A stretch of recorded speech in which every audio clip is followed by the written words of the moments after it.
Selamat pagi untuk Ibu Ica, selamat pagi untuk teman-teman. Saya atas nama Brian Alexander Barus dari kelas A dengan NIM 03 2021 007. Pada kesempatan kali ini saya akan menjelaskan tentang sistem anatomi dan fisiologi sistem muskuloskeletal. Yang pertama kita membahas definisi muskuloskeletal. Muskuloskeletal terdiri dari kata muskulo yang berarti otot dan skeletal adalah tulang. Muskulo atau muskular adalah jaringan otot-otot tubuh dalam ilmu yaitu miologi. Sedangkan skeletal atau osteo adalah tulang kerangka tubuh dalam ilmu osteologi. Baik sistem muskuloskeletal ini juga terdiri dari beberapa tulang. Kita mulai yang pertama itu dari tulang bagian kepala. Yaitu yang pertama adalah tulang dahi atau frontalis. Tulang dahi atau frontalis terletak di sebelah sini ya teman-teman, yaitu dahi kita. Di sebelah sini tulang dahi atau frontalis berbentuk pipih atau tulang frontal ini dikenal juga dengan sebutan tulang dahi. Fungsi utama dari tulang ini adalah untuk melindungi otak, sekaligus untuk menopang struktur kepala, termasuk rongga hidung dan mata. Selanjutnya, kita akan membahas tulang pelipis atau temporalis. Tulang pelipis atau temporalis berada di sebelah sini ya teman-teman, di sebelah samping kita, sebelah sini.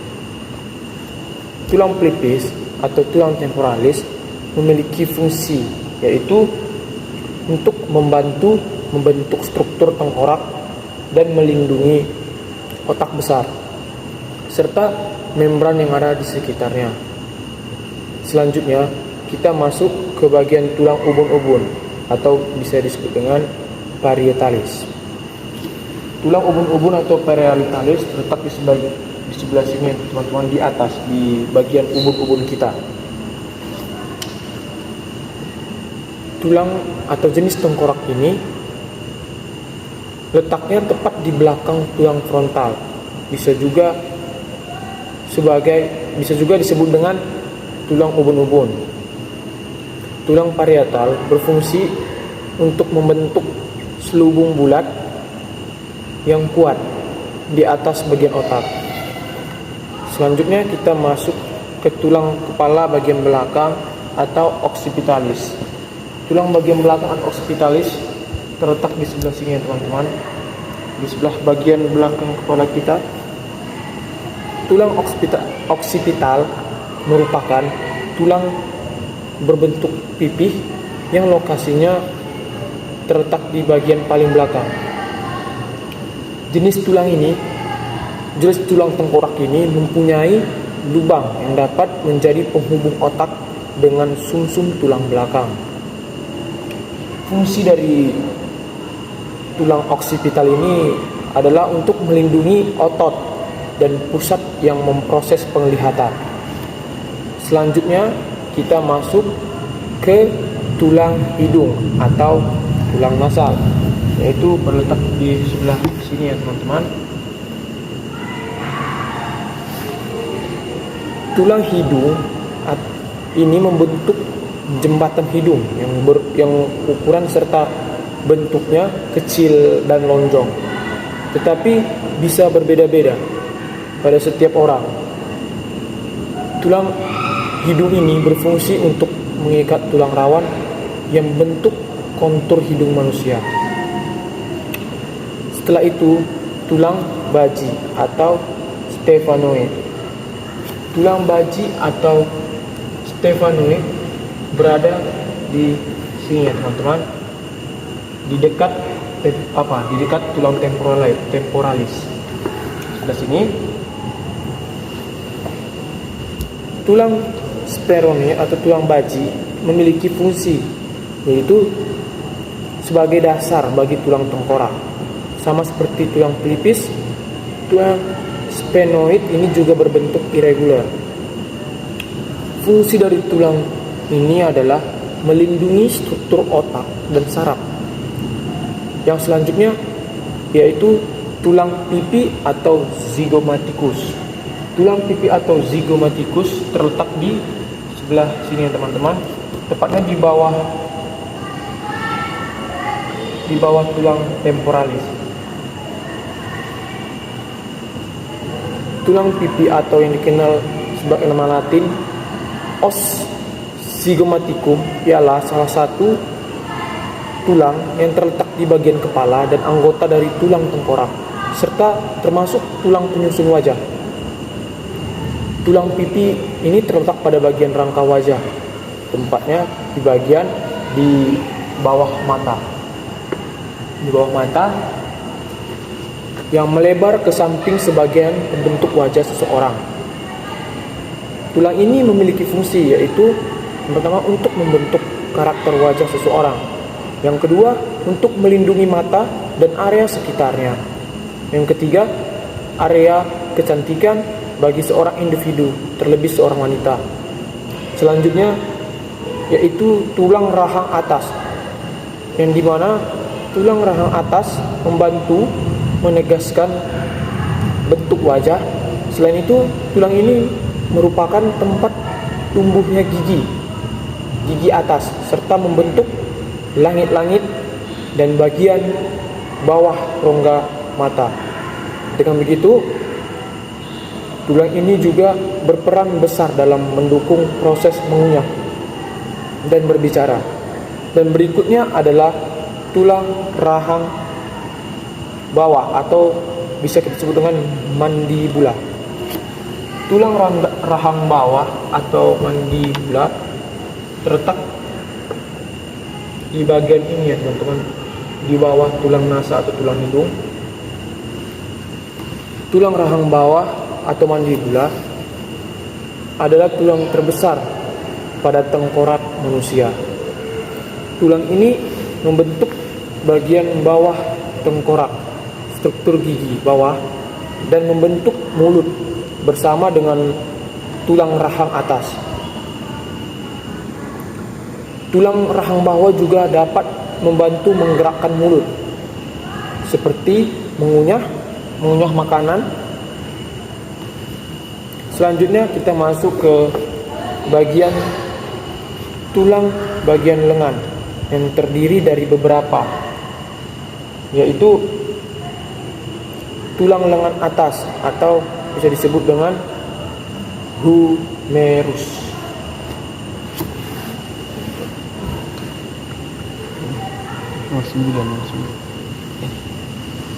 Tulang lengan atas atau humerus terletak sebagai ini teman ya, tepatnya di sebelah sini. Tulang ini berada di antara sendi bahu dan sendi siku. Seperti kita lihat di gambar, tulang lengan atas memiliki fungsi utama, yaitu sebagai tempat melekatnya banyak otot penting sekaligus mendukung pergerakan lengan. Selanjutnya kita masuk ke tulang pengumpil atau radius. Tulang pengumpil atau radius terletak di bawah tulang lengan atas, tepatnya di bawah tulang lengan atas. Di sebelah sini teman-teman. Fungsi tulang pengumpil ini diantaranya untuk mengatur pergerakan tangan, bagian bawah. Tulang pengumpil atau nama lainnya radius adalah tulang lengan bawah yang menyambungkan siku dengan tangan sisi ibu jari. Selanjutnya kita masuk ke tulang hasta atau bisa disebut dengan ulna. Tulang hasta atau tulang ulna terletak di bagian sini teman ya. Bagian sini teman-teman ya. Tulang hasta atau tulang ulna merupakan tulang panjang di bagian medial lengan bawah sejajar dengan tulang pengumpil. Fungsi tulang hasta ini adalah untuk mendukung aktivitas tangan secara keseluruhan. Fungsi tulang hasta juga diketahui dapat berkembang seiring dengan bertambahnya usia seseorang. Selanjutnya kita masuk ke tulang pergelangan tangan atau bisa disebut dengan karpus. Tulang pergelangan tangan atau karpus terletak di bagian sini, pas di pergelangan tangan. Di sebelah sini. Tulang pergelangan tangan atau karpus memiliki fungsi tulang. Yang utama itu adalah untuk membantu pergerakan pergelangan tangan dan jari. Ini juga berfungsi untuk menghubungkan jari dengan jaringan dan tulang-tulang lainnya. Berikutnya kita masuk ke tulang telapak tangan atau metakarpus. Tulang telapak tangan atau metakarpus berada di sebelah sini ya teman-teman ya. Berada di sebelah sini. Tulang telapak tangan atau metakarpus memiliki fungsi dasar yaitu untuk bertindak sebagai jembatan antara pergelangan tangan dan jari, membentuk kerangka tangan. Dari tulang yang terakhir adalah selanjutnya kita akan membahas tulang jari-jari tangan atau phalanx. Tulang jari-jari tangan atau phalanx itu terletak pada sini teman-teman ya. Di gambar sebelah sini ini adalah tulang jari-jari tangan atau sebelah sini teman-teman ya. Tulang jari-jari tangan atau phalanx ini memiliki fungsi, yaitu memberi struktur pada telapak tangan setiap manusia. Setiap tulang jari terdiri dari 3 tulang pembentuk, dan hanya ibu jari yang memiliki 2 tulang pembentuk. Pada tulang jari terdapat 3 sendi yang memungkinkan jari untuk menekuk atau meregang ke satu arah.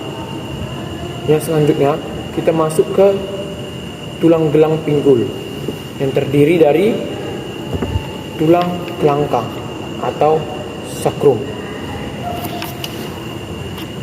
Tulang kelangkang atau sakrum terdapat di sebelah sini ya teman-teman. Di sebelah sini teman, bisa kita lihat tulang kelangkang atau sakrum memiliki fungsi, yaitu sebagai penanggung berat badan bagian atas ketika kita sedang berdiri atau kita sedang duduk. Letak tulang kelangkang ini berada di belakang tubuh. Di sebelah sini tadi ya teman-teman. Selanjutnya kita akan membahas tulang tungging atau coccyx. Tulang tungging atau coccyx berada di sebelah sini ya teman-teman, tepatnya di bawah tulang panggul selangkang tadi. Tulang tungging atau coccyx yang memiliki fungsi untuk menyangga tulang-tulang di sekitar panggul dan menjadi titik pertemuan dari beberapa otot kecil. Selanjutnya kita masuk ke tulang kemaluan atau pubis. Tulang kemaluan atau pubis terletak di sebelah sini ya teman-teman, bisa kita lihat di sebelah sini. Tulang kemaluan atau pubis adalah tulang yang berada di bagian bawah pinggul, di bawah tulang kelamin. Gabungan antara 2 tulang pubis dari 2 sisi pinggul disebut simesis pubis, yaitu sendi tulang yang berfungsi untuk melindungi alat kelamin wanita. Selanjutnya kita masuk ke tulang usus atau ilium. Tulang usus ilium terdiri 2 buah, yaitu kiri dan kanan. Fungsinya adalah untuk menyokong berat badan dan postur tubuh sebagai titik jangkat otot, tendon, dan ligamen, dan melindungi organ-organ bagian dalam. Tulang tersebut berada pada di sini ya teman-teman. Di sini kita bisa lihat. Selanjutnya kita masuk ke tulang duduk atau ischium.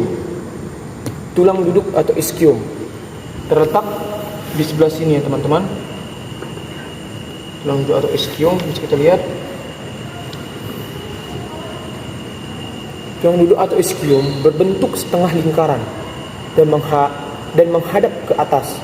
Fungsinya adalah membantu memberikan dukungan untuk tulang punggung bagian bawah dan membantu gerakan kaki bagian atas. Selanjutnya, kita masuk ke bagian organ tulang anggota gerak bawah.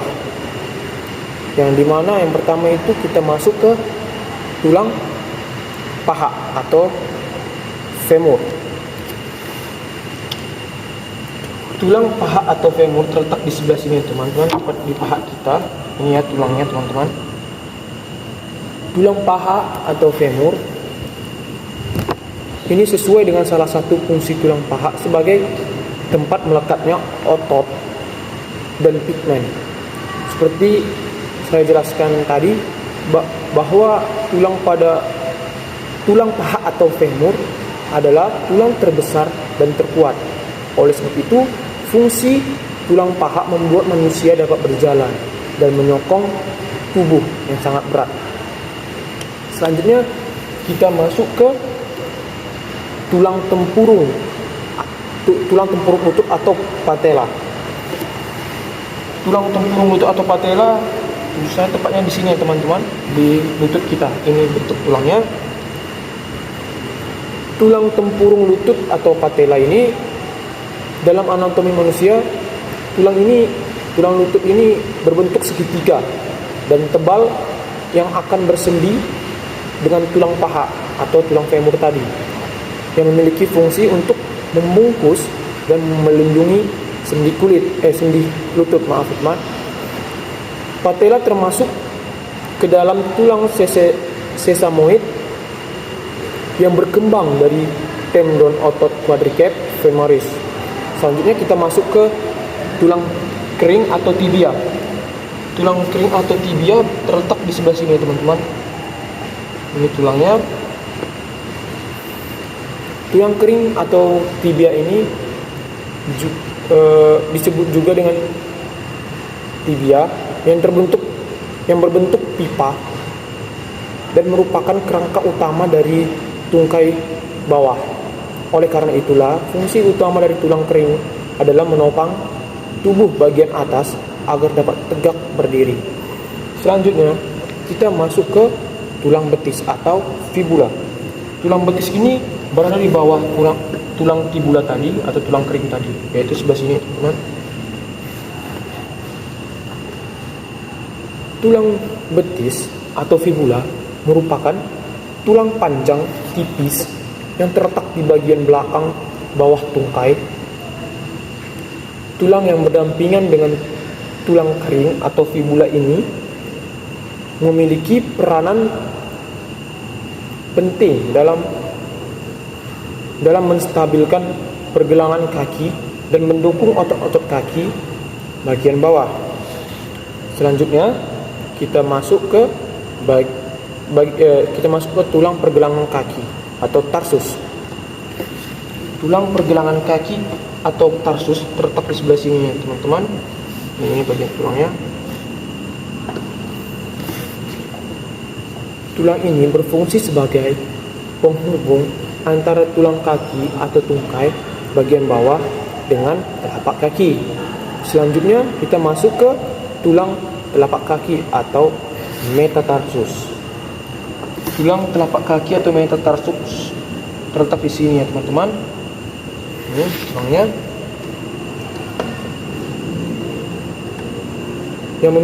Tulang ini memiliki fungsi dari tulang metatarsus pada jari kaki ini membantu menyeimbangkan tubuh agar tidak jatuh saat berdiri atau berjalan.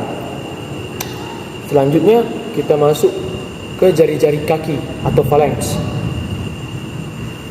Tulang itu terletak di sebelah sini teman-teman, tepatnya pada bagian ujung dari telapak kaki kita, yaitu jari-jarinya sebelah sini, yang dimana jari kaki akan melentur dan memanjang untuk membantu tubuh saat berjalan atau berlari atau juga berdiri juga. Selanjutnya kita masuk ke tumit atau calcaneus. Iya, itu. Tulang tumit atau calcaneus berada di tumit kita. Di sebelah sini teman-teman.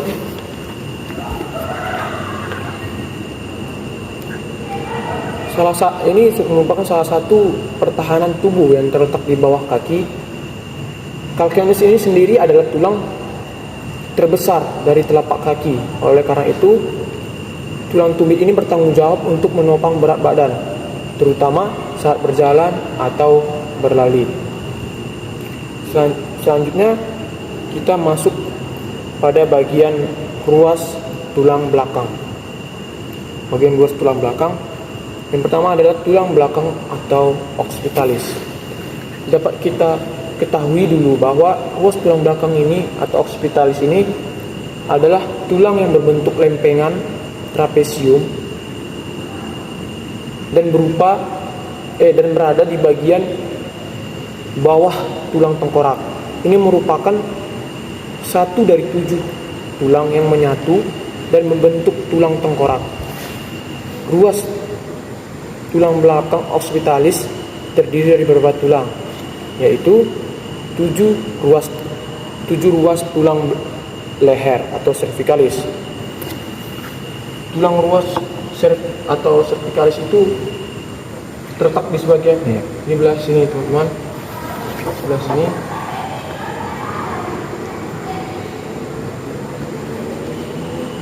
Yang berfungsi untuk menopang kepala dan leher, mendukung untuk memutar, memiringkan, dan menggunakan kepala. Selanjutnya 12 ruas tulang punggung atau thoracid yang terletak di sebelah sini ya teman-teman. Dari sini sampai sini teman-teman.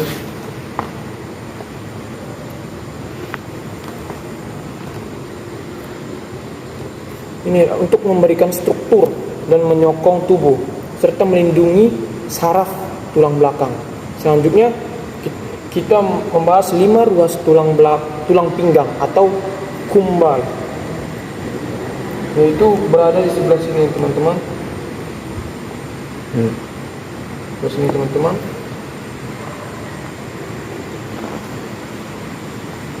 Ini berfungsi sebagai pelindung saraf yang melintas sepanjang tulang belakang dan organ yang terdapat dalam rongga perut.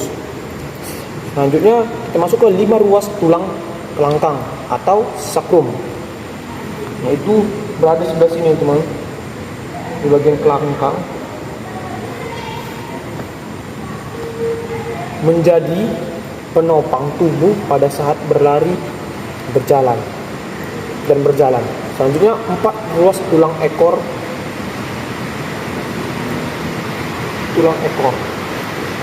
yaitu sebelah sini teman-teman.